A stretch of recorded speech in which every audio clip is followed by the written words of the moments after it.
And welcome back. Indiana State University President Dr. Godard joining us now. And a lot going on at the Indiana State House. First of all, welcome. We're always good to see you. Thank you. Yes. Good to see you, Dana. You too. A lot going on at the Indiana State House. Of course, Indiana Governor Mike Braun and some lawmakers, they want to do away with diversity, equity, and inclusion offices on college campuses by making sure that they're not funded. And I know that at Ivy Tech, they have decided, the head of the Ivy Tech system, that they're going to do away with their diversity office come March. And you guys have a diversity office as well, as does almost every, I think, college campus. Sure. So do you have those talks too about what to do about these offices? We're certainly having conversations as a university community and monitoring what's going on, certainly state and federal level, in terms of things that may change that would directly impact us. Knowing that Senate Bill 289 passed out of the Senate and will now move over to the House, what we don't know if there's going to be any further changes that may happen to that bill in particular, and any other executive orders that may or may not happen, both at the federal or state level.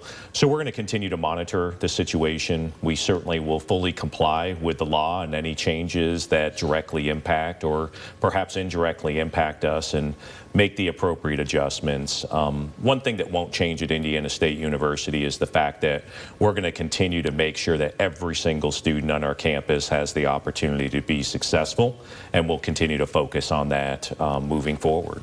All right, and speaking of being successful, it's your job to kind of come up with a strategic plan for the future of the university. So I'm sure you've been working on that. How's that going, and what are some of the things that you hope to accomplish? Yeah, I really wanted to take my first 6-ish months on campus and really learn and listen a lot, and certainly around our community with our constituents that we have, both alumni and those just who are in the community who care about Indiana State.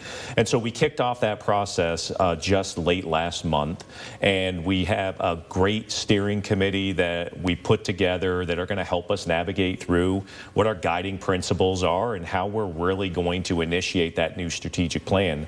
A couple of things that we're going to focus on as some of those guiding principles is, and certainly optimizing our enrollment efforts that we've talked about quite a bit, and focusing on ensuring that every single student has the opportunity to be successful, listening to our stakeholders, ensuring that there's the accountability and transparency measures in there, and looking for those innovative approaches to what we're able to do now and moving forward. So again, a good group of around 20 individuals are helping to lead that, some external to the institution as well. And so we look to fully implement that as we move into the tail end of the fall of our 2025 semester. And so more to come, but it was time to relook at it. Our old plan was about 5 years old or so. Yeah, I think this just happens every so often. You guys have to do that. It certainly does. Yeah, how to bring those students in and make sure they graduate. That's right. All righty.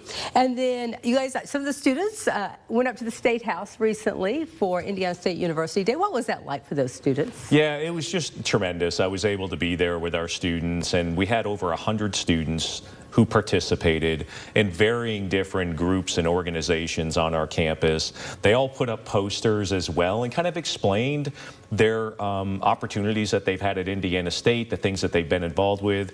And we're so thankful for our state legislators who took the time to come down and have conversations with our students and see what they're involved with and see why Indiana State has been so important to them. And so a variety of different, like I said, groups and organizations. Our students are so impressive, though. They got to have those conversations with legislators and other staffers.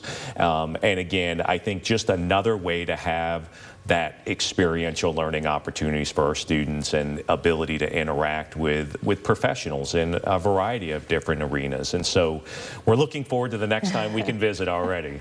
Yeah, because people may or may not realize that you get money, of course, from tuition, but also the state helps to fund the college. So it's important that these lawmakers know that you're doing a good job. Yeah, and it was a great way to connect certain legislators with our students who are in their districts. Oh, okay. And so a lot of the legislators wanted to know which students were there that were a part of the district that they represent, and matching those students up with the legislators was part of that day as well. And so I think just real good conversations and a great educational opportunity for our students. No, well, that is wonderful. Okay, and the university recently teamed up with Catholic Charities for a food drive. How did that go, and why did the university want to be part of that? Yeah, February 5th at the Holman Center, we kind of had this drive, and it's obviously we know that there are food insecurities in our community, and we want to be a part of that solution at Indiana State. And even with some of the students. Yeah, we have a food pantry on campus as well for our students to take advantage of if they need to.